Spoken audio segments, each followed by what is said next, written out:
Hey everyone! It's no secret that using captured enemy weapons depends entirely on having ammunition for them. In this regard, German soldiers got very lucky early in the war. They captured numerous warehouses stocked with fuel, spare parts, bullets, and shells. This allowed them to actively deploy a wide variety of captured Soviet weapons in their units. The most prized infantry weapon trophy, according to German command, was the Soviet Tokarev SVT-40 Self-loading rifle. With about 1 million produced in the USSR by the war's start, many fell into German hands in the first months.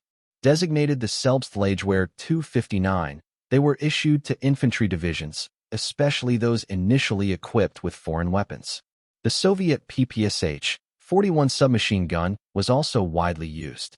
Although the PPSh and the German MP40 are in the same class, the difference is huge.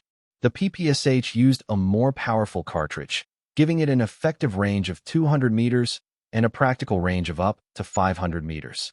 The 9mm MP40, designed for vehicle crews, was effective only up to 100 meters and became mass-produced due to its cheapness.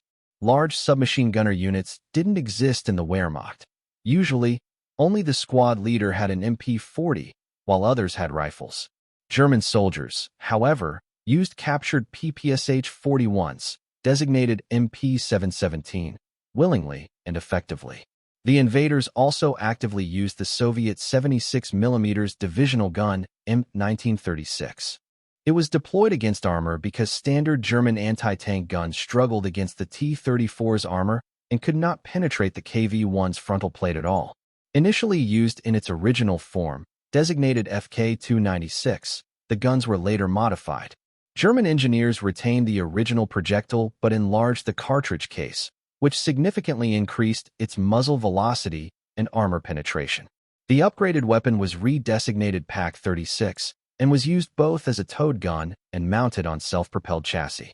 Soviet tanks were used immediately as long as fuel and ammo were available. While appreciating their combat qualities, the Germans also noted drawbacks like the T-34's cramped interior and unreliable components. Light Soviet tanks were mainly used against partisans. Some were converted into self-propelled guns, but many were disarmed and used as tractors to haul ammunition, as German divisional artillery relied heavily on horses.